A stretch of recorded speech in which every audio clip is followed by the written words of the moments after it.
An online curriculum provider where students meet with instructors online with other students for live interactive classes. Instructors include Tim Staples for apologetics, John Martinoni for scripture, Joseph Pierce for literature, and I teach a class called An Introduction to the Summa Theologica. Your high school student can learn Christian philosophy according to the angelic doctor, St. Thomas Aquinas. Homeschoolconnections.com. Online Catholic learning for your homeschooling family is available for you. Are you connected? Hi, Joe McLean here, the Director of Mission Development for the GRN, and I am super excited about 2020. It's our 20-year anniversary, and we are rolling out new digital tools to include a new website, a podcast catalog, upgrades to our mobile app, and more.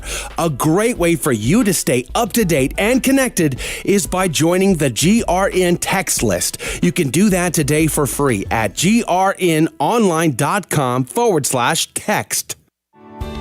Thanks for listening to KATH 910 AM, Frisco, Dallas, Fort Worth, and North Texas on the Guadalupe Radio Network. Catholic radio for your soul. Heard also at grnonline.com and on your smartphone.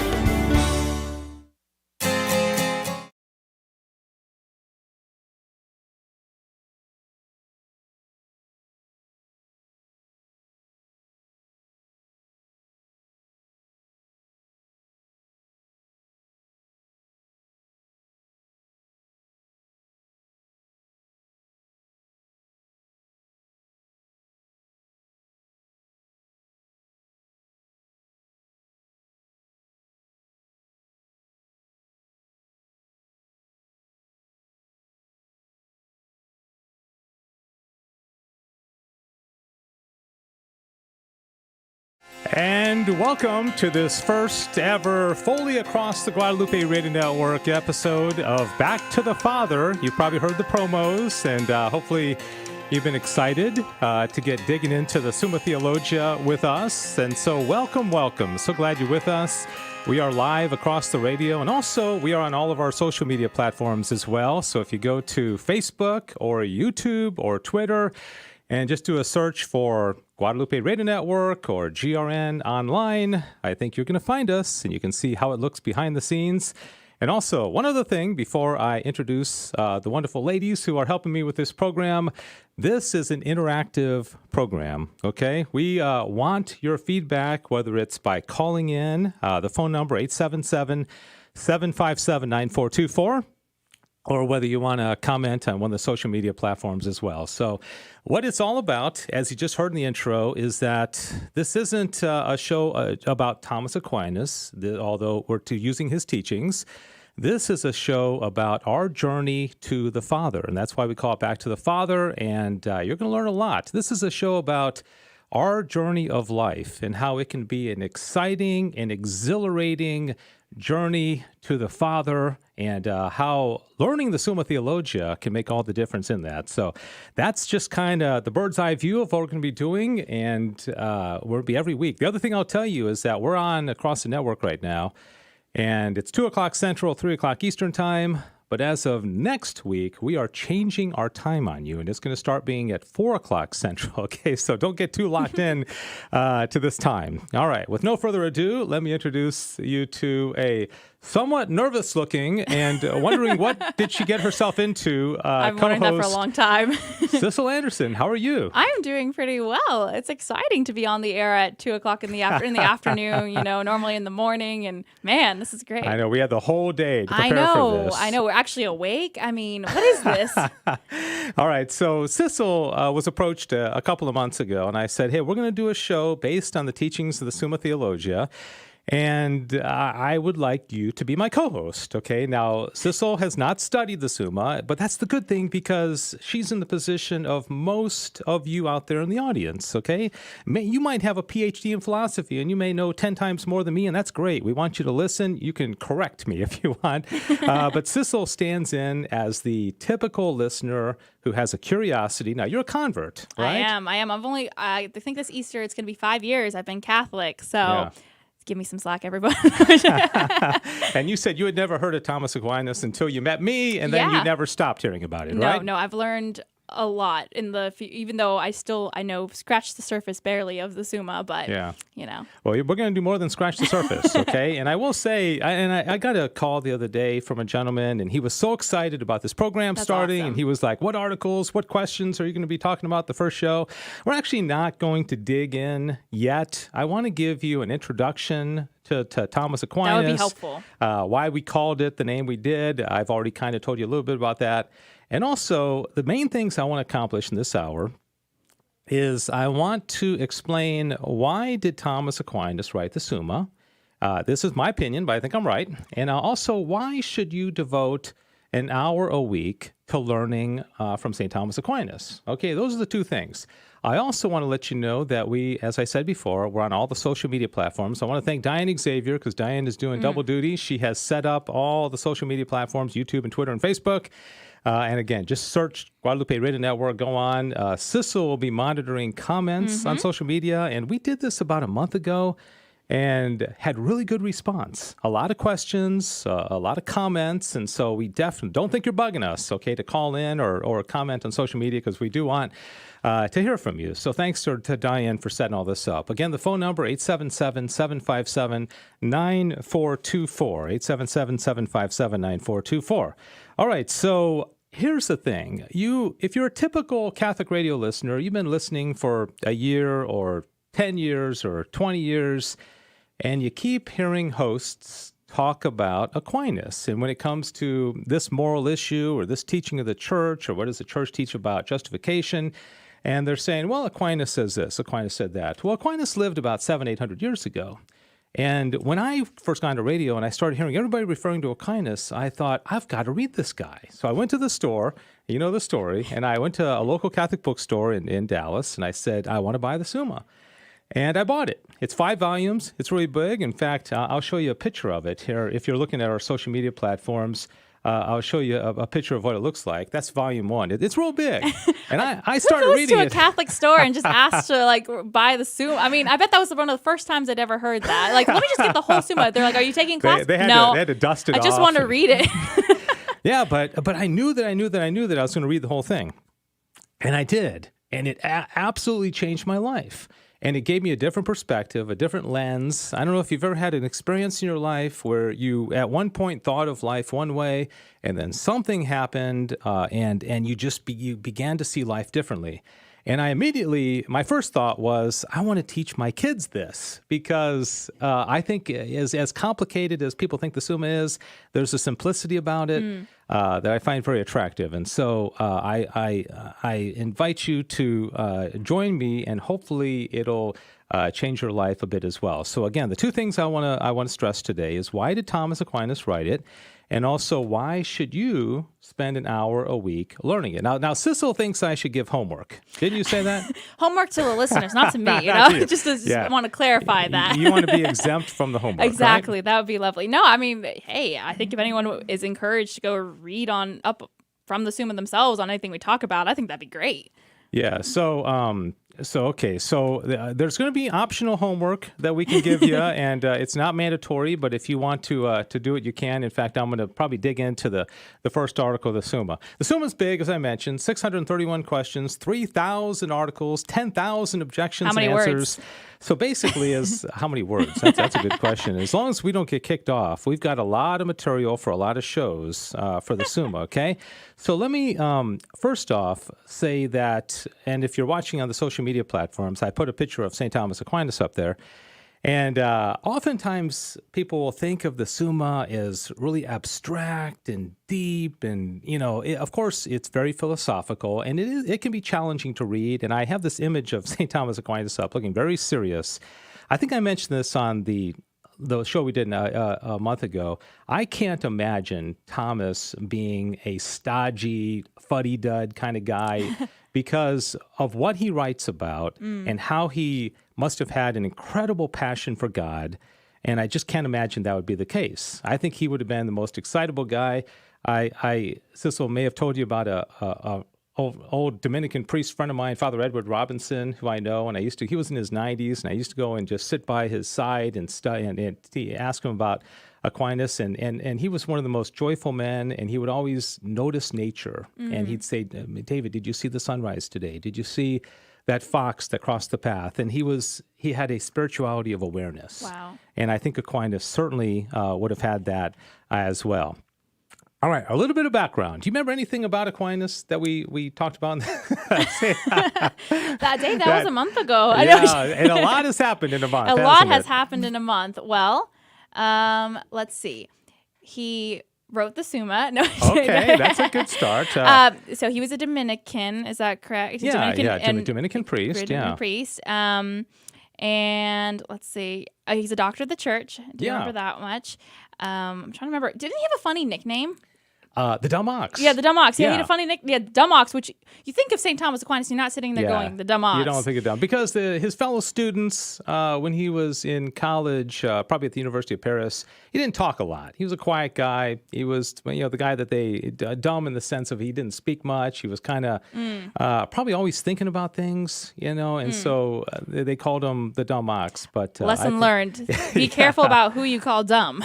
Yeah, and so again, one of the things I want to do in this hour is convince you to study the Summa, dig into it. Okay, I heard on Joe's show this morning as they were doing one of their little game show questions, and one of the answers Adrian had guessed. I think it was they had guessed Aquinas, and they said he's pretty much the patron saint of everything. Okay, and he is the doctor of the doctors. He's the universal doctor of the church. He's the angelic doctor, patron of all Catholic universities and schools. He was a Dominican, a student of the great Albert the Great, and also influenced by some of the great saints like Augustine and even pagan philosophers like Aristotle, Jewish, Muslim philosophers. He basically took everybody who lived before him who had anything intelligent to say or anything that rang of truth. And it didn't matter if you were Christian or not, or if you're pagan or Muslim or Jewish. He said, if it rings of truth, I want to bring it together, and I want to put a summary of all things having to do with our faith and of God. That's amazing. And of course, all things being tested by Christianity. If it was contradictory to Christianity, it didn't obviously. fit. Okay, but that's so cool though that even the pagan philosophers, obviously, they were really doing some searching, and they did have some truth in them. So that's so cool that he was able to draw from so many people. Yeah. So I want to go to the audience and see. I don't know if anybody's asked anything on social media Not yet. Not okay. yet. So I want to throw out the question, if you're on social media, why do you think St. Thomas Aquinas wrote the Summa? Okay. Would love to see some of these answers. And if nobody answers, in about 45 seconds, I've got my student here in studio with me. Okay, that's why Sissel is here. Oh, we boy. actually have a little studio audience, too. One of Sissel's friends, Isabel, came, and she's got a smile on her face, so she must be enjoying the Summa so far. All right, so if you want to guess, either by calling in or guessing on social media, you can. Again, 877-757-9424. I'm looking. No one's taking a All stab right, yet. Nobody's taking a stab. They're just trying to leave me. They're just trying to leave me hanging. Like, they're going to make me answer. I want Sissel to guess it. Now, often people, if they've heard a little bit about the Summa, and Diane, you can tell me if there's any calls because I don't have my screen up. So if they're okay. Often people will say he wrote it for beginners because he did actually say at the very beginning of the Summa that it was written for beginners. Oh, my. The beginning student. So doesn't that make you feel better? Yes, but then I remember the size of it, and I don't feel as good anymore. But beginners back then were mostly seminarians. It would have probably been more privileged people, probably only males. And it wasn't just your rank and file, guy off the street. It would have been somebody with quite a bit of background. Okay, that's what he considered a beginner. All right, so So I don't qualify, basically. No, I don't think you're a beginner. I'm a very much a neophyte. Very much of a beginner. So, all right. So, do you want to take a guess or why you wrote it? Okay. Let's see. Okay, I'm trying to think of my church history. I'm trying to think if anything was going on at the time. Maybe he was just seeing that there was a lot of confusion about our faith, and he was trying to compile everything into one book that ended up becoming a very long book. And he wanted to, I guess to an extent, simplify it, but also at the same time explain every aspect of our faith, so that if anyone ever had any question, he had explained it, if that makes sense. Wow, that's a good answer. Is it? I like that. Okay. That's a little more than I was expecting, but yeah, that's very good. We had a couple people said, Carla said, did he write it for his students, if that was also a possibility? Yeah, And, and I don't know if he realized how big it was going to get, or that this was going to basically, one thing at the Council of Trent, I think I mentioned this last time, they were dealing with the Protestant Reformation, and they had Holy Scripture up at the podium that they were working with. They had some of the teachings of the previous popes, and they had the Summa. Okay, the Summa was, along with Scripture, of course, was the primary resource that they used to combat the Protestant Reformation. Right. Because Thomas that makes sense. That would make sense. Do you think he started writing it and was intending it to be just like one tiny little book with just kind of the highlights of our faith, and then he just got going and he just couldn't put the pen down? I don't think so, because, and for a reason I'm going to explain here in just a moment, okay? Because you so beautifully led me right into my next point. So I'm just mind reading. And by the way, Sissel and I purposely didn't do any preparation. No, I know nothing. I wanted everything to be spontaneous, and so let me go to the PowerPoint, and I'm gonna read this off my screen here. Okay. We have another comment just real quick I want to throw out that right. Christopher said he wrote in defense of the faith. That was his suggestion for. Yeah, he actually wrote another Summa called the Summa contra Gentiles, and that was more against the pagans. So another one he wrote kind of for that. Yeah, so I think this one was just. I really think your answer was quite good. I'm pretty amazed by that. Maybe I did do some research and you just don't know it. Maybe I've actually read the entire Summa and I'm just pretending. Well, I doubt I did that in the last 4 hours. But so why did he write the Summa? This is why I think when he sat down, he had it all planned out, and that he never thought this was going to be a tiny thing. Okay. He says at the very beginning of the second question of the Summa, remember there's 631 questions, so this is very, very early on. He says the chief aim of sacred doctrine is to teach the knowledge of God, not only as he is in himself, but also as he is at the beginning of all things in the last end, and especially of rational creatures. All right? So rational creatures would include us, and angels would be rational creatures as well. Therefore, in our endeavor to expound this science, we shall treat 1 of God, 2 of the rational creatures advance towards God, and 3 of Christ, who as man is our way to God. Okay, so I think he had it all laid out, because those are the 3 main sections of the Summa. He talks about God that and was the his creatures. thesis statement, basically, for the whole book. Yeah, he's like, okay, I'm getting started, and this is going to take a while. So, buckle in, everyone. Buckle your seatbelt. So this isn't going to be a short thing. Took him a long time. In fact, most people know he never finished it. His scribe, Reginald, had to. Okay, did I not mention that last time? Maybe you did, and I just forgot. He died because he had a ecstatic experience, a mystical experience with Jesus. And after that experience, he was about maybe 75-80% into the Summa. He said, all I have written is like straw, is what he said, was compared to the experience that he had with the living God. You can imagine if the Summa is a straw. Yeah. That's that would have been a good name for the show. Just Summa is straw. Just straw, okay? If you want to spend some time. That would have been a great name. Yeah, all right. Any other comments? Not yet, though. I do okay. have a question. When did he start writing? Like, how old was he, and versus how long did it take him before he, obviously didn't finish it, but he died? Yeah, this will be rough. No, that's all right. Yeah. He was born around 1225. And he died around 1275. So you figure he was right in the middle of the 13th century. He he died at 49. He died relatively young. And so he basically was the exact middle of that 13th century, which was the great age of Christendom, the age of scholasticism. Right. And this was one of his later works. Of course, he didn't finish it, so it was his last work. And so I'm guessing, and maybe somebody would know better than I, but definitely in the last 10, 15 years of his life, he was writing this. And so it was, but when you only live to be 49, he started it in his 30s. Wow. And then his scribe had to go back to previous writings to finish it because, and I'm actually kind of angry at Thomas for not finishing it. I thought that was a little selfish on his part. Hey, he has eternal glory. I don't know if we can fault him there. And now he's just a great saint that we can ask for it. Yeah. Help. That's right. All right, this is Back to the Father. I'm going to explain in a moment. Again, I hinted at it at the beginning of the program. Why are we calling it Back to the Father? And why not the St. Thomas Aquinas hour or the Summa hour? Why back to the Father? We're going to explain that in just a minute. I'll start it here, but then we got to take a break here in just a moment. We're going to go to break.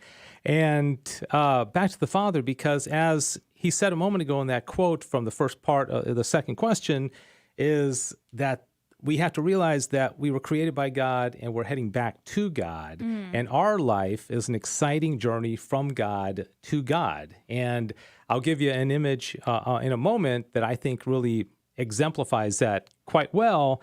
That might change the way you see the world or the way you see your life. Ask people, so while we're on break, they can comment what they think the image is going to be, or call in. Yeah, if they saw our first program, they might remember. That's you don't count. If you're created by God and your goal and purpose in life is to return to God, what would be a good image of that? And then there's another one that Thomas actually uses quite often in the Summa that I think gives a good idea of the way Thomas sees our relationship with God. So I'm going to share all that with you when we come back. This is Back to the Father, our premier show. We invite your phone calls and also your comments on social media, 877-757-9424, and we will be back in just a moment. Thank you so much for joining us. God bless you.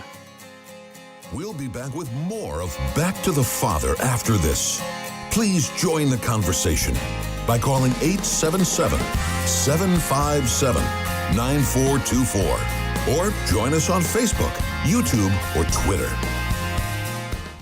Hi, this is Len Oswald, president of the Guadalupe Radio Network, with some very exciting news. The GRN now has a Monday through Friday morning drive time show called Catholic Drive Time. Catholic Drive Time is a nationally syndicated radio show getting you started on your day with the latest and breaking news and information. This live show features interesting and informative guests from around the world to cover the latest from the Vatican to the White House and all points in between. This show will provide a Catholic take on breaking news, national and international stories, fun Catholic trivia with prizes, plus tips on living the faith, and so much more. You can listen to Catholic Drive Time live Monday to Friday from 6 to 8 a.m. Central Time across the GRN and beyond. This show is live streamed on all our social media sites, GRN's mobile app, podcasts, and more. This has been your GRN Family Minute. We are your Catholic radio. Radio for your soul. Your Odyssey begins at the University of Dallas, the premier Catholic liberal arts university in Texas. With campuses in Irving and Italy, UD's rigorous core curriculum sets it apart. An education rooted in the great works of Catholic and Western tradition. An education that ennobles and enables students in the pursuit of wisdom, truth, and virtue. Undergraduate, graduate, and certificate programs are available. Start your college odyssey at the University of Dallas today. Go to udallas.edu to learn more. Mr. Miyagi, I heard that the GRN is raffling off a 2021 Mercedes-Benz GLA 250. Miyagi loves support Catholic radio on GRN. Where can you get tickets? Thing called internet. Go to grnonline.com. 1 ticket, $25. 5 ticket, $100. Drawing in the March 1st. Name drawn March 4th. What are you going to do if you win? Give to you, practice, wax on, wax off. Welcome back to the Father.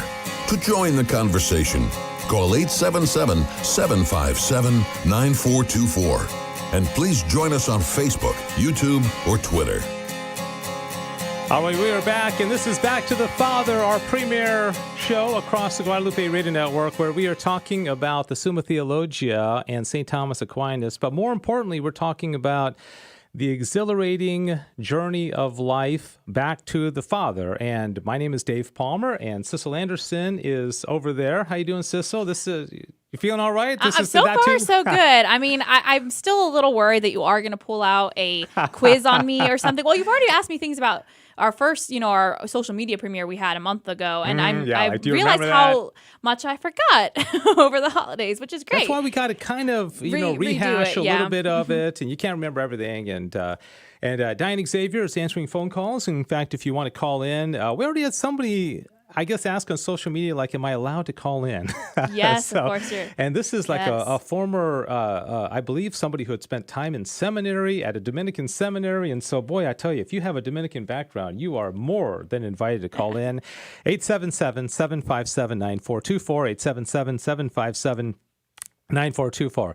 I mentioned that the two things we're talking about during the program today is, why did Aquinas write the Summa? And also, why should you, as a dear listener or on our social media platforms, spend an hour a week on Fridays studying the Summa? Okay, so we're kind of still getting on the first part. And I'm back to the PowerPoint if you're watching on social media. And I've got this picture of God the Father. And how would you describe this, Sissel, this picture of God the Father? He's very, stoic looking and very serious. And there's a lot of seriousness about God, of course. Like, life can be serious and all that. And I think a lot of people have this image of God that, he's just up there waiting for us to make a mistake. Right. And To then he smite wants us off the edge of the earth. smite us down. And I think that's something that is unfortunate, but some people have that belief.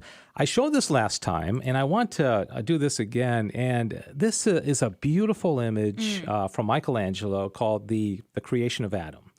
And in this, you've seen it. It's where God's reaching his finger out, and God looks so determined, and he's got his arm around Eve up in heaven. Okay, and Eve looks a little, startled, but God is protecting Eve with one of his arms, and he's reaching out as far as he can to Adam with the other. Now, Adam is there on the left, and he's naked, and Adam's wrist is kind of limp. It's like he's not putting out as much effort as Not nearly. not nearly as much. And then if you look at God's face, he looks serious, yes, but he looks absolutely determined. And one thing that I hope that you'll get from studying St. Thomas Aquinas is an understanding of how desperate may not be the best word, but how much God, Longing he wants. what he is going through to draw us back to himself. It's like we talked about those images, and we'll show those in just a second. If you think of, the Summa and how Thomas wrote it as like a cycle, right? It starts with God, and he explains God, and then he talks about the emanation of creatures from God, the angels and man and the beasts and all of creation. You got to ask yourself, why did God do all this, right? Then the treatise on human nature, and what does it mean to be a human being? Why did God create us in the first place? And then, as I mentioned before with that quote from the Summa, the whole middle part of the Summa is our journey back to God.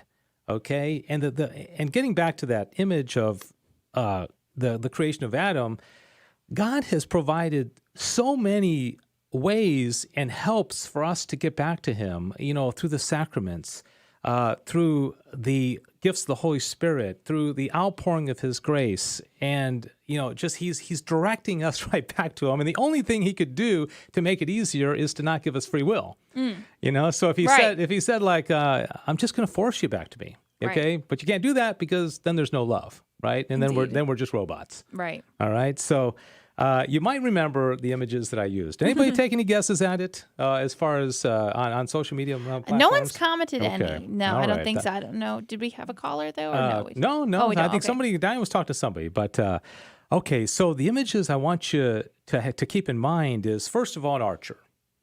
Okay, this is an image that Thomas uses quite often in the Summa, where God is the archer. The arrow is the creature. It doesn't have to be the human being. It could be a dog or a platypus or a cricket, right?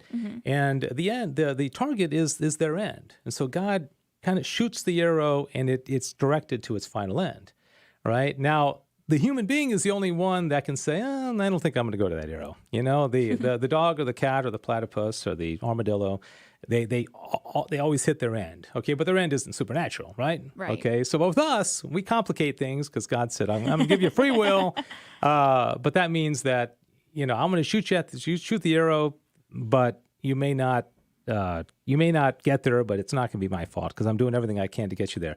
The other image, if you remember from the program about a month ago, is the one that I like. Thomas doesn't use this.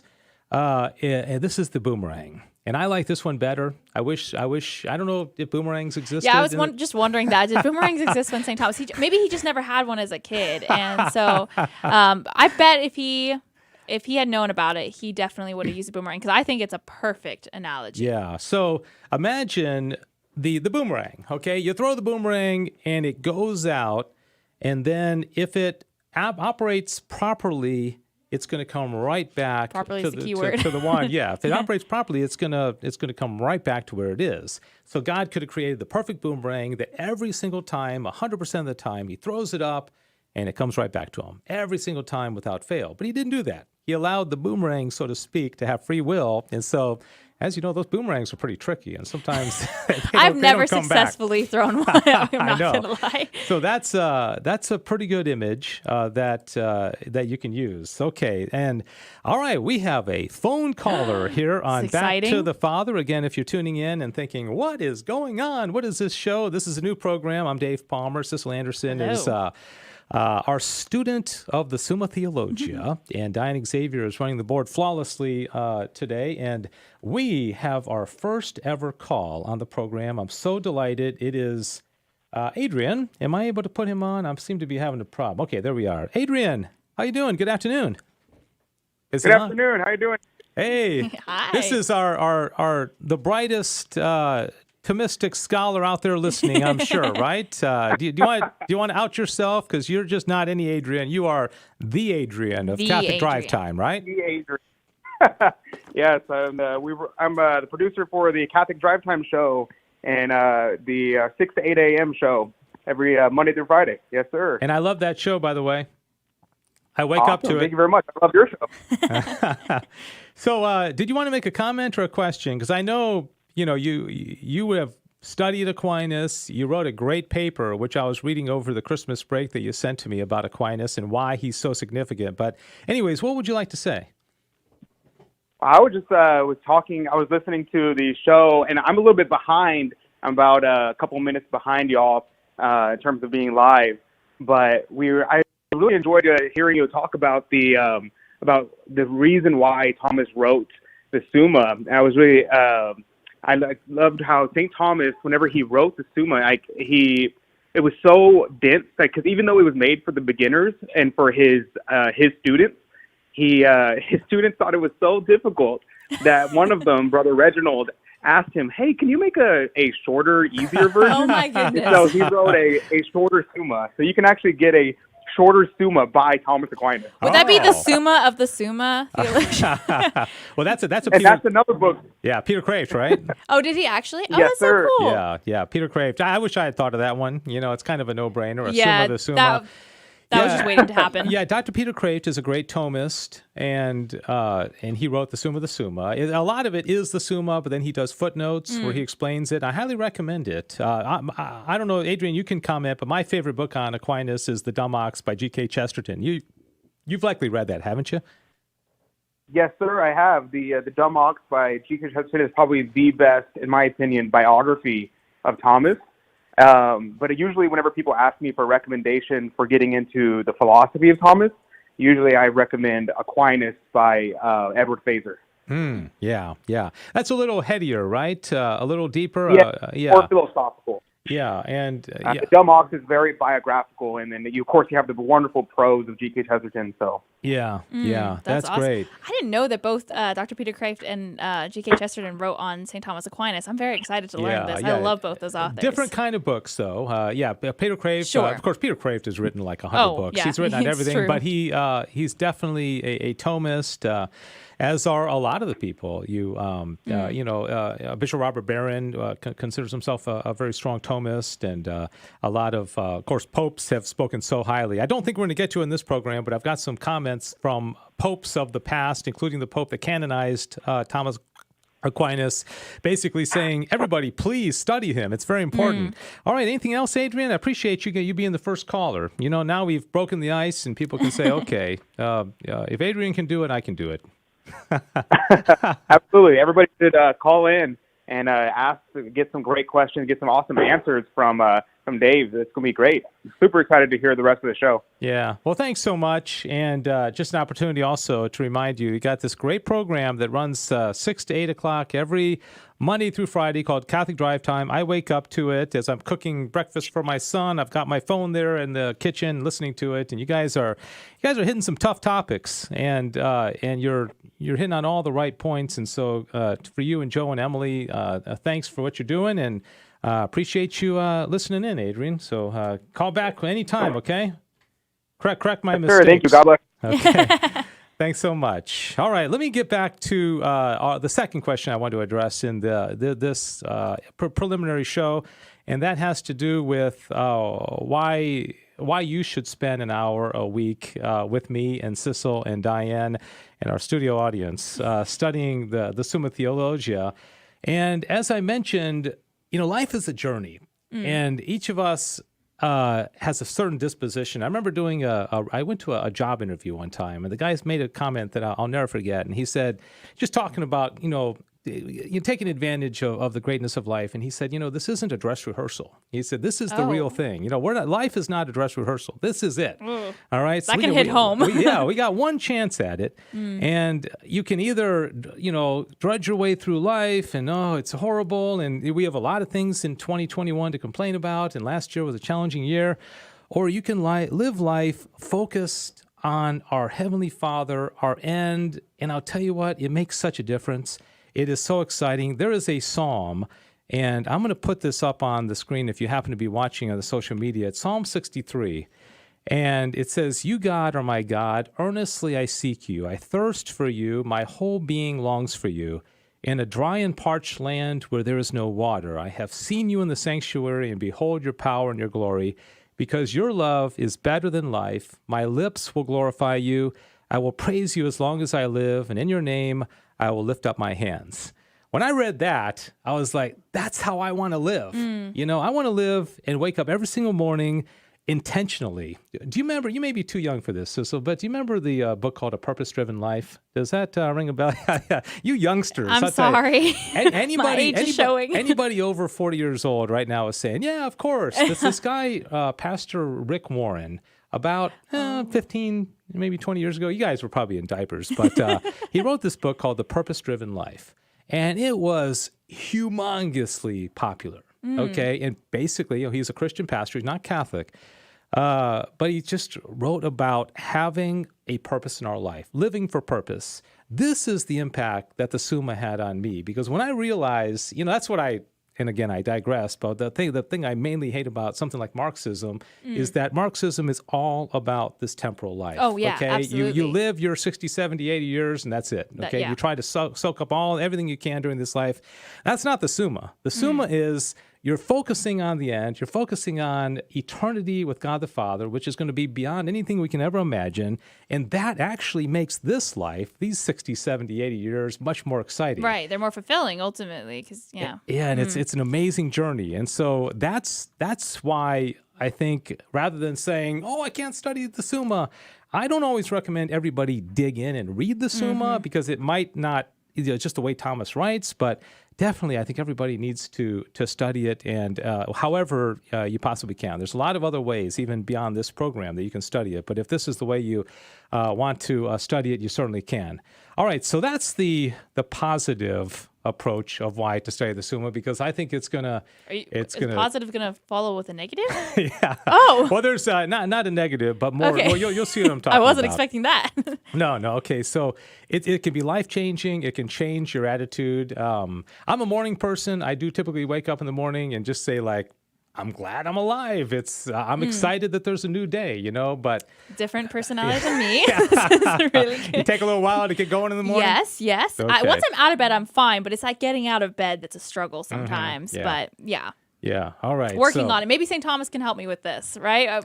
Learning the Summa, I'll be more, go get him in the morning. You're going to get up and you're going to annoy everybody in your family, okay? Exactly. Because it's typically the real enthusiastic one that annoys everybody. Exactly. But when I say negative, I don't mean it the way that maybe you took it. But what I mean is that the Summa can be a defense against all the bad stuff that's out there right now. There's an encyclical that was written in 1879 by Pope Leo XIII, who is personally my favorite pope ever. And it's called The Restoration of Christian Philosophy According to the Mind of St. Thomas Aquinas. Okay, 1879. One little line out of it I want to read. And before I say this, we're going to take a break in 2 minutes. I want to get off the phone number again. I really appreciate Adrian's call. If you have a comment or a question, 877-757-9424. Is this making sense to you? If you're on our social media platforms, go ahead and make a comment on YouTube, Facebook, or Twitter. Let us know what you think. But I wanted to ask you this, and I'm going to query you on this as well. Great.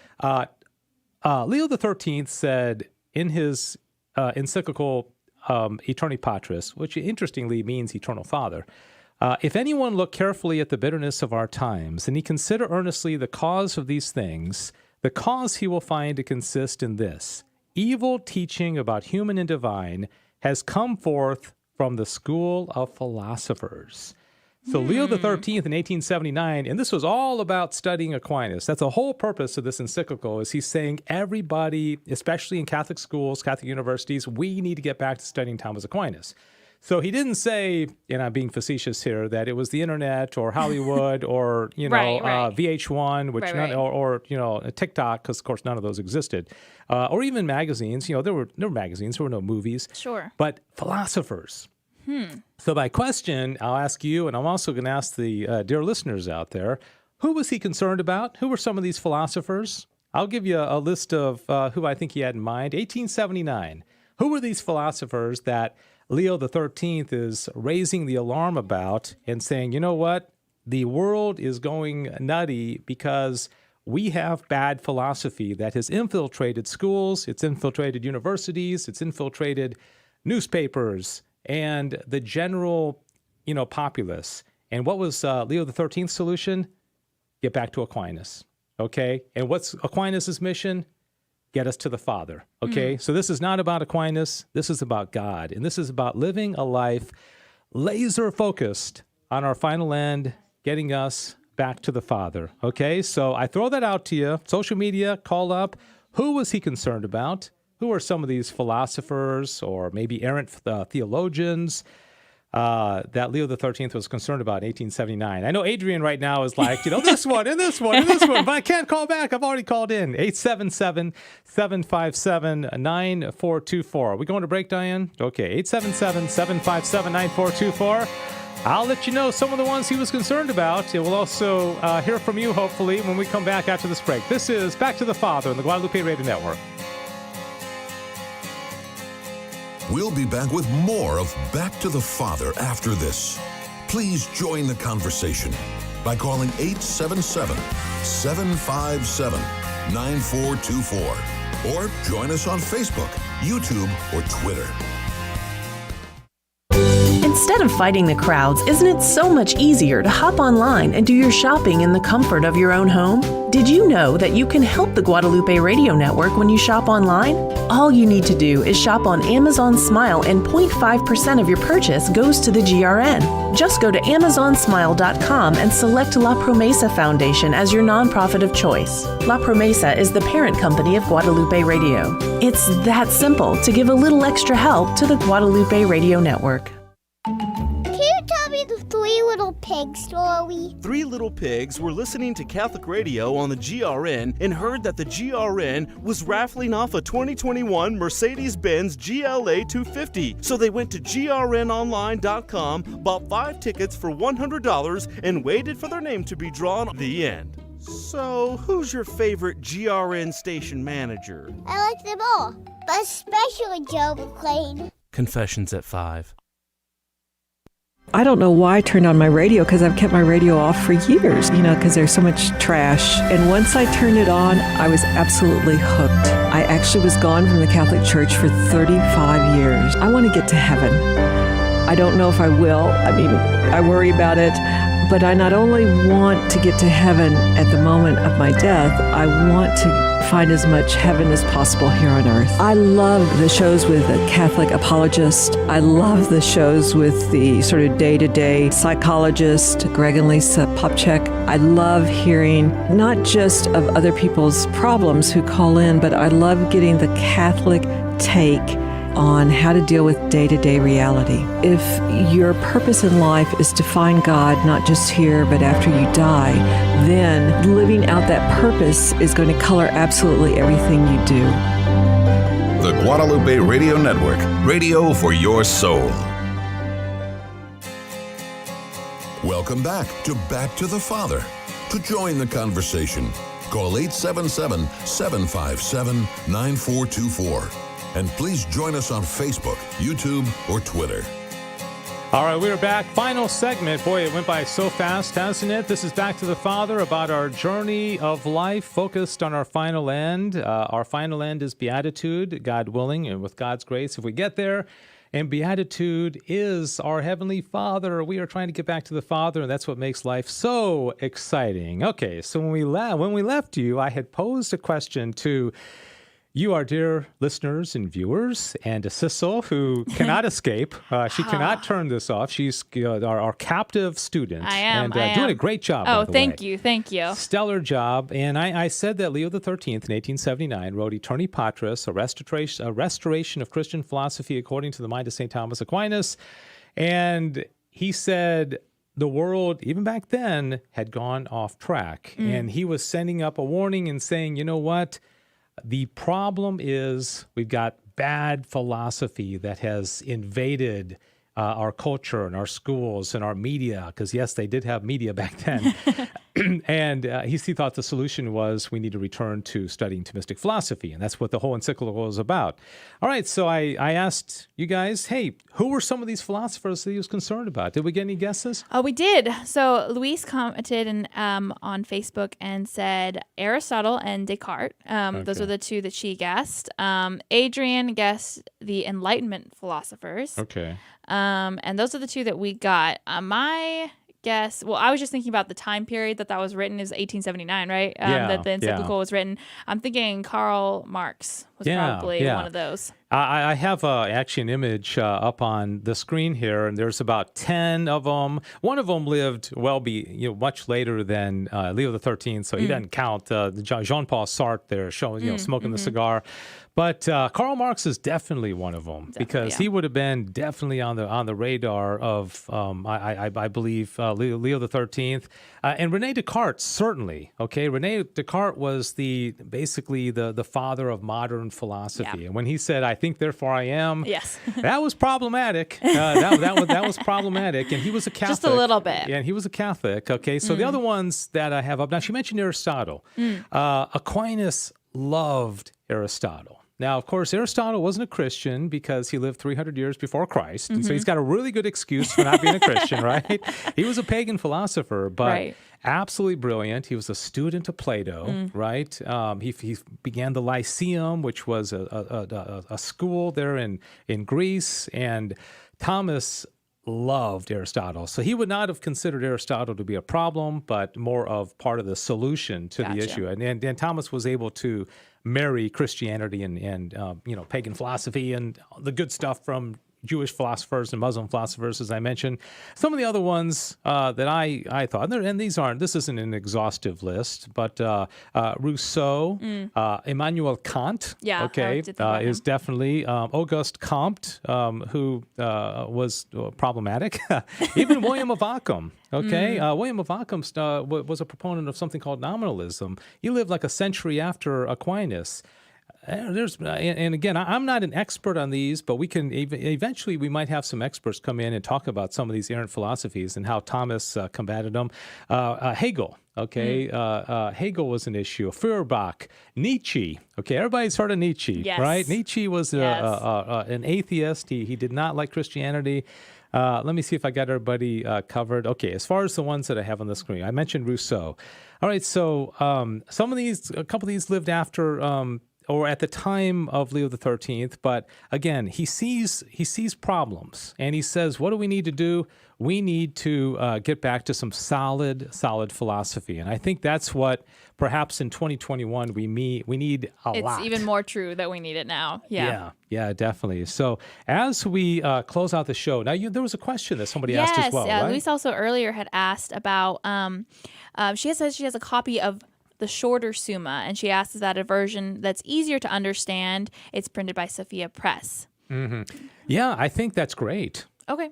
And again, I don't think everybody's called to go out and grab the Summa and read it. Not everyone's called to be Dave and go to the Catholic store and ask for the Summa. I think, and not everybody needs to spend all their time reading the Summa and studying the Summa, because we need people, teaching about the Divine Mercy Chaplet, and people teaching about Augustine, and people teaching, we need to spread the flock. Spread the flock. Everybody's got something. Everyone's got that devotion that they have. Yeah. So you spend an hour a week learning from us and learning the Summa, and I think that might be good. Dr. Taylor Marshall wrote a book, Thomas Aquinas in 50 pages. You write a real, overview, a cursory overview. That would be a good thing to do as well. Or if you want to do it at my level, you can get St. Thomas Aquinas for Everyone by Dave Palmer, which is intended for children, I believe. But yeah, I could definitely take it. I mentioned my first thought when I started reading the Summa was that I'm looking out as I'm reading it, I'm looking at the living room at my, I think, 5-year-old daughter and my 1-year-old daughter, and I'm thinking, I want to teach them this. And so I did write a book teaching parents how to instruct their kids about the Summa Theologica, because you can pretty much dumb down, and I don't mean that in a negative way, anything to the point where it can be understood. And I think it's important, okay? Especially since there's a lot of bad stuff out there. All right, I want to close out the program, getting as much of this as I possibly can. Themes of the Summa, okay? As you go into the Summa, because we're not digging into it today. Next week we will get the first article. Sissel is giving you the homework of reading the first question of the Summa. Basically, if you want to be a better student than me, please read the Summa. And then go on Facebook or YouTube or Twitter and comment the answers so I can sound really good over Dave. Yes. And as we close up also, if you have any questions, I'd love to get one more call, somebody else calling in and letting us know, does this make sense to you? Is it over your head? Are we teaching it okay? Again, this is just an overview of why you should learn the Summa. One of the themes, and I'm going to do 3 of them real quickly. One of the themes is nature. Okay, that priest friend of mine, Father Robinson, when I used to go and visit him, he's in his 90s, and I asked him one time, I said, Father Robinson, can you sum up the Summa in as few words as possible? And he looked at me and he said, nature. Oh, he took as few words as possible. He said 1. He only needed 2 syllables, okay? Wow. So why do you think, put you on the spot. You're doing so well, so don't blow it now, okay? What would nature, and what do you think he means by nature? Okay. I bet Adrian knows. Oh, I'm sure he does. Phone a friend. No. I would say that since God created nature and he made it good and beautiful, it reflects him. And so if we're talking about the sum of our faith, is if we look around and we see the butterflies or a bird flying above, we can be drawn back to God and think about him, I think is the idea. Okay, so nature in the sense of what's out there. What's out there is that looking out and being out in nature can remind us, not thinking like kind of new agey, be out in nature and you're one with with nature, but not pantheism. Not exactly. We're talking about you just see something beautiful that God has created and it reminds you of God. Yeah. Well, that's definitely a big part of it. Okay. So, So I get a C? No. It's kind of like you said the right answer, but I'm going to take it a different angle. That is your job. That's my job. That's mine. But boy, I tell you, you're really doing well so far. So let me put up some pictures, and this is basically what you're getting at. Right. Okay. I've got some images of beautiful nature. I also have this image of Mother Nature, which we don't believe in Mother Nature, but oftentimes people think that. You think of, especially this time of the year, as we're heading into spring, and there's a lot of beauty out there. Absolutely. There is so much beauty in the world, and you're absolutely right. And one thing that we're going to learn in our study of the Summa is that I never want you to look at a cloud or a butterfly or a rose or a tree the same, because every single thing we experience, most especially the human person, is related to God. And everything, again, if we're going to get back to the Father, we got to constantly be deliberately living our life with that end. All right. So all these beautiful images of nature that I put up, this is also a part of nature. Now, I've got a picture of a dog, a bird, a salmon, and then a bunch of like teenagers on the screen. What do okay? they have in common? What do they have in common? Okay, yeah. Well, what do they have in common? They were all created by God. Okay, all right. How would their nature be different? Okay, so if you say, Okay. what's the nature of a dog? What is it? What's in the nature of a dog? What does it do? Okay. What's its operation? Is to make us humans very happy. and to, I mean, just to be sometimes a companion, often dogs are, Okay. and to eat and sleep. Okay. Lots of sleeping. My Yeah. dogs nap a lot. All right. Those kind of things. Yeah. No, it's good. Yeah, and you could say dogs bark. Oh, yeah, Okay. that's true, We they do. humans don't typically bark. Okay. It's not in our nature to bark, right? No. Okay. So I also put a picture of a bird up there because it's in the nature of a bird to Right? It sings, it flaps its wings. to and- fly, It right? flies, Okay. okay. And the salmon I put on there because salmon are pretty cool. You know, you ever see them? I've never seen this firsthand, but they actually can swim upstream, right? They swim, and God has equipped them with the ability to actually go up like little waterfalls, okay, in order to spawn, right? Wow. So it's in their nature to swim upstream, and because they have an end, okay, remember the arrow, they have an end that has to be accomplished, and so God is going to equip them with the nature that they have to have in order to achieve their end. And so there's a beautiful passage in Scripture. It's Wisdom 8:1. And it says basically, God ordereth all things sweetly. And what that means, at least in Thomas's interpretation, is that God will always equip every creature with that which it needs in order to reach its final end. Okay, but it's not in the nature of a dog. Now, this is going to be a controversial statement. The most controversial thing that, according to St. Thomas Aquinas, it's not in the nature to have supernatural life. They're not going to get to heaven unless they're Right. there for our benefit, okay? Right. See, I covered myself. Okay. And so whatever the bird needs to accomplish its end, God's going to give it. Okay. That's why he gives it wings. Gotcha. Okay. It gives it the perfect little claws. It's able to build a nest. Okay. So in our nature, we have a supernatural end. So God is going to equip us with everything that we need in order to achieve our end. But our end is different than the bird and the dog and the salmon. And we're not typically swimming upstream to spawn. Okay. If you did, you might want to see a psychiatrist. Okay. What's going on the list of the strangest things we've ever said on Catholic radio? Okay. So nature, very important, okay, because the dignity, the unique dignity of the human being, which we only share with angels, is that we can share in God, in his nature, in everlasting life, okay? And that's why you wake up every morning and say, I am so glad I'm a human being and not an earthworm or a cricket or a dog, okay? We love our dogs and we love our cats and all that, but huge difference in the nature, okay? Here's the last thing I'll show, okay? Nature implies essential properties of a thing, okay? It's what makes a thing, okay? When you look at a dog, you say, okay, it's a dog because it looks like a dog, it's barking, it's wagging its tail, and, you know, other animals don't do that. And I can identify it as a dog, okay? What's unique about us as human beings? Huge. You got to understand that if you're going to understand the Summa. And this is a big theme, and that's why Father Edward Robinson said, you know what? If I could summarize the Summa in one word, it would be nature, all right? I think that's going to be it. I'm going to leave you hanging. There's two more themes that we're going to talk about in the Summa. Sissel, thank you so much. You did an outstanding course. job. Thank you. Was this too arduous or was it No, all right? it wasn't. You know, it's kind of funny. When I first, agreed to doing the show, I was thinking, man, I just got out of graduated college. Why am I signing up for another class? What am I doing? Yeah, especially, but hey, not like anybody else is, listening Oh, in. no. or It's just anything. you and I in the studio. Isabel's Yeah. here, but other than that she doesn't count. Just between us and friends. right. Exactly. But no, I'm looking forward to it. I hope everyone else is too, because it's kind of like we're getting our formation of the week. We always are, I think, called to grow in our faith and understand our faith more, no matter what level you are. And I think St. Thomas is really shaping up to be that person for everyone, I think, that will help All us. right. Very good. And remember what I said, the Summa is not about St. Thomas Aquinas, and it's about us and our exhilarating journey back to the Father. And that is what life is all about.